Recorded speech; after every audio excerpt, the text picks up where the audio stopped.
I've owned the Pond Prowler for almost exactly 1 year now, so today I'm going to give you my brutally honest 1 year ownership review of the Pond Prowler slash Quest Angler. And honestly, this review basically goes for all of the 10-foot pontoon platforms. Some have minute differences than the others, like the Bass Hunter has a different shape and makeup, but this pretty much goes for them all. Instead of you watching me jabberbox, I've compiled some of my favorite Pond Prowler moments that contributed to these thoughts today over the past year.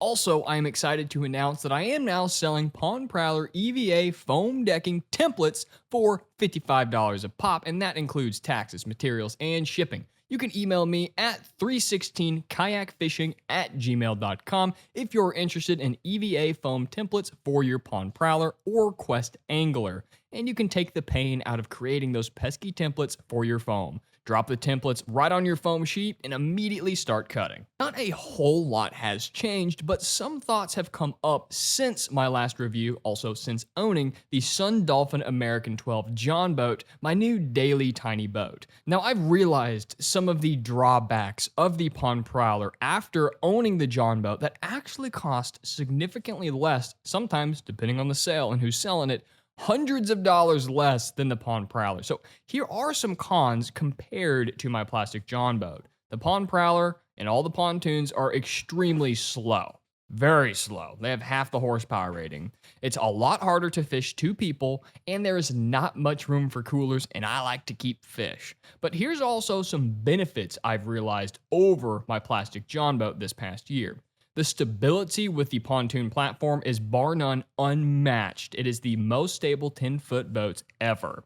It is also the most comfortable tiny boats on the market. It's also just flat out easier to use, haul, store, and trailer. Also, the pontoon boats do come with a higher price tag, but way more features that make it epic. I've got a full video comparing the two boats, the Jon Boat and the Pond Prowler, as these are the two absolute main talking points for new buyers. Now, let's get into my updated Pond Prowler review. Okay, first we gotta start with one of the biggest concerns of these tiny boats, and that is gonna be the stability. This is the most common question I receive regarding these small pontoon boats, and I will say it is way better than the Jon Boat, even though it is a lot smaller. Now, these boats are not a flat bottom design. Of course, they are pontoon boats. And this is why they have such incredible stability compared to a comparative 10-foot flat bottom Jon Boat. Even though they're the same size, the pontoon style makes a world of difference. Even to this day, I am shocked when I step back on the Prowler. Man, my buddy's got a 15-foot skiff, and this little 10-foot Prowler still feels almost just as stable. It is really incredible. And I would say most owners would agree that the stability is a pleasant surprise. The Jon Boat is, well, a lot less stable, even though it's got a much wider beam and it's 2 foot longer. The boat is a lot bigger with a lot more room, and honestly, that's why I've been using it a lot lately, but it is nowhere near as stable, which is pretty incredible to think about. The stability for the Pond Prowler, the Quest Angler, and general pontoons, I gotta give it 10 out of 10. It is killer. Now let's move into maneuverability. Now, the first couple of weeks that I owned this boat, I would solo load it and unload it full of my gear into the bed of my F-150 pickup truck. It's got a 6-foot bed and it fit flawlessly. I would flip my seats upside down, leave the motor, cooler, rods, batteries, paddles, all that stuff in the boat in the bed. However, it did become annoying. I did not like truck bed loading and unloading and launching. It's a small 5x8 Tractor Supply carry-on utility trailer, and it did great. It fits so well. Just remove the tailgate, and you got a nice cheap boat trailer. Now, when putting the Jon Boat on it, it hangs off, and it's nowhere near as solid of a fit. So flat out, the maneuverability of the Pond Prowler is so much better. I don't like putting the Jon Boat in the bed of my truck. You can't put it on the roof of the car like you can with the 10-foot pontoons. It's harder to load in the bed of your truck. It's harder to fit on smaller utility trailers. And really, ideally, you need kind of an actual boat trailer to comfortably use it. So compared to the pontoon boats, they are way less maneuverable. So I've got to give the maneuverability of the Pond Prowler a pretty high score. I will say these boats suck to drag. They're not kayaks, so if it's in the bed of your truck, you got to take it out. You got to drag it 20 yards to the creek. Maybe just get a kayak. Listen, I like to launch off of boat ramps. I do not like to drag it. I used to drag it. It is horrible. I hate it. So that's why it's not going to be a 10 out of 10.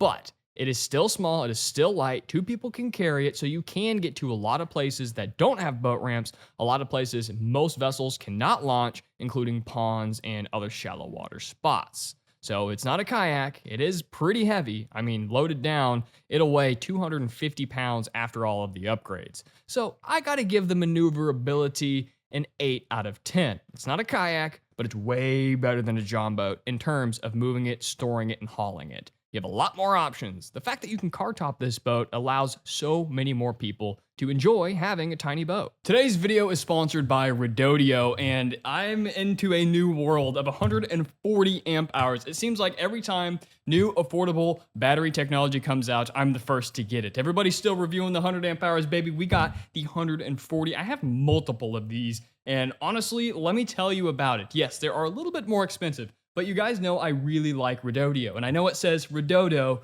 Don't be too silly. It's Redodio. But basically, this is 40% more power or more time on the water than 100 amp hour. It's 140 amp hour. It only weighs 4 pounds more than their 100 amp hour version, and you get 40% more time on the water, which is really, really cool. So, I mean, okay, listen, it's the Group 31 size. When I first got it, I was really hesitant because I thought, hey, this is not going to fit in my battery box. It's not going to fit in my Newport Vessel's battery box. It's not going to fit in the Minn Kota or the Old Town Autopilot boxes. It's just not going to fit anywhere. It's going to be too cumbersome, but I figured I would try it out anyway.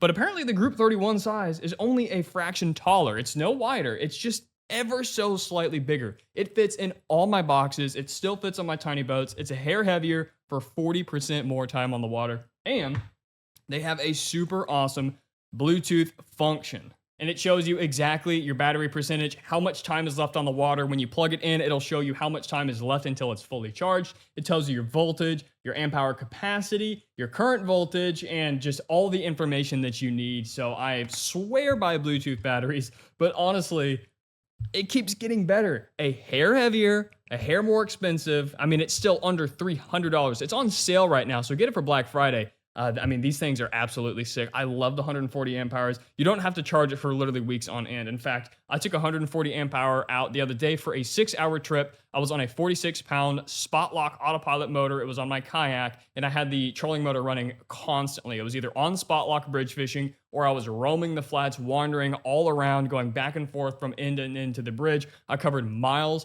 I came home, I checked. After 6 hours of full blast running and some spot lock running, I only used 14%. I still had over 100 amp hours, well over 100 amp hours left. Pretty wild. Anyway, click the link in my description. Check out the 140 amp hour. This is really awesome if you have a boat that you don't want to, maybe you have a skiff, maybe you have a bass boat, or maybe you don't want to take it out and charge it every single trip. Well, this is for you. Leave it in the boat and you can be good for a week. Listen, at 14% after 6 hours, I could literally probably spend maybe a month or two. Pretty awesome. And depending on your discharge rate, your depth of discharge, I mean, this could last you up to 10 years. Pretty sick. Go check them out. Thank you, Redodio, for yet again sponsoring another video. All right, one of my favorite categories, functionality. Functionality is honestly pretty dang good. So these raised seats allow pretty good legroom. I'm 6'1", and I fit really comfortably. It's not too far off from the office chair I'm sitting in right now. And it allows you to turn 360 degrees.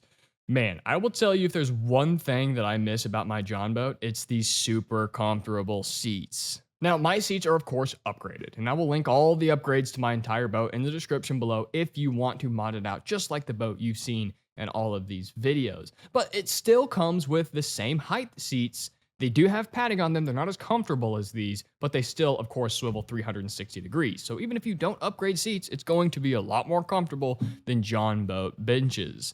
And also, it has 2 bow and 2 stern cleats, which a lot of tiny boats don't come with it. So having cleats that you can tie anchors to, tie up to other structure, boats, docks, whatever, it is a game changer. I had to install my own cleats on the Jon Boat, and honestly, it's just more money and more hassle. The Pond Prowlers and all the pontoons come with 4 cleats. It's also pre-wired on the bow for a trolling motor. So if you had a gas outboard, which you can go up to about a 3.5 horsepower, you can throw a trolling motor on the bow and plug it directly in. A feature my Jon Boat does not have. And that is a very, very important feature for anybody who has a gas outboard who also wants to run a bow mount trolling motor. So that alone is a pretty big deal. It also does come with 2 rod holders on the bow, but my Jon Boat comes with 4. However, the 4 that come on my Jon Boat are a lot less functional than the 2 that come on the Pond Prowler. So it's nice that they do give you 2 rod holders out of the factory. Also, the water drainage is awesome on this boat. You fill it up with water. The water simply pools beneath your feet into the little grooves of the plastic. I've got foam covering it, so the water just goes under the foam. It pools in the transom. You pull the interior drain plug, tilt it up a little bit, and voila, the water flows out of it. The Jon Boat has the worst drainage of any boat I've ever owned in my entire life. So it's just an extra feature that they included, and it just kind of comes with the design. There's no benches, there's no need for pass-throughs. It's just really easy to clean and drain water out of the Pond Prowler. So the functionality, man, I've got to give it a 9 out of 10. For the price, $800 new, man, you get a lot of features like bow mount trolling motor, rod holders, cleats, and seats. 2 swivel seats. That's pretty incredible for the value. Speaking of price, let's talk next about the price. So it's about $800, and that's cheaper, way cheaper than some high-end fishing kayaks. Listen, my cheapest kayak cost brand new, maybe $6,000, and that's the cheapest one I have in my fleet of Old Town Autopilots for my kayak fishing charter business. So as you can see, the personal kayak I use brand new, $10,000 build. And this boat is maybe a couple grand into it. So it is significantly cheaper with way more room. But I actually bought this Pond Prowler you're seeing right now for a whopping $300 used. It was a stock boat. It had the upgraded seats already, and I did everything else to it. $300 for this boat. Can you believe it? Now these days, thanks to these videos and our community and my Tiny Boat Talk Facebook group, the prices have unfortunately shot way up on the used market. And they're starting to sell in the $3,000 to $4,000 range, fully modded out, which is bonkers. But brand new, $800, and keep in mind, all of the features that come with it are standard. You can't option these things out. They're plastic molds. So for the price, with the features, it is more expensive by $100 to $200 in the Jon Boat, depending on where you get it from, but I've got to give it a solid 8 out of 10 on the price. It's hard to beat, and I would say it's an 8 out of 10 on the 8-foot models as well, because we've got to remember they do make 8-foot solo models. But price, gonna give it an 8 out of 10. It's pretty hard to beat. Finally, my last point on today's video is customization. Honestly, I think why most of us love this vessel as much as we do is because of how customizable it is. I mean, the plastic is so easy to drill into. I found out you don't even really need to drill pilot holes. You can just aggressively put a lot of pressure and hand screw screws into it. I like to add adhesive or super glue to add to the bond, or well nuts. Well nuts is probably the best way to go. But point being is, I've added fish finders, decking, foam floorings. I've added a bimini top, rod holders, all sorts of stuff, and same with my Jon Boat. It's made of this similar plastic, and man, these boats are just, you can mount anything anywhere, and the plastic is sturdy enough to hold the weight. It is absolutely incredible. If you join the Tiny Boat Talk Facebook group that I own, you can see how many insane mods that people do to these boats. I mean, it is literally like a Lego set. You can put anything on these boats anywhere, and that is why we love these boats. The customization has got to be none other than a 10 out of 10. Overall, my review, I think, is actually going to be better after a year since owning my Jon Boat. Yes, I've realized it's small. It's harder to fish 2 people, harder to have a cooler. If I have a cooler, it takes up most of my casting deck, and I can't have another person with me if I'm going to keep big old redfish or flounder. And, although I found these things out compared to my Jon Boat, and although I use my Jon Boat more because of the storage issue, it is still a phenomenal boat, and dare I say, probably a better buy.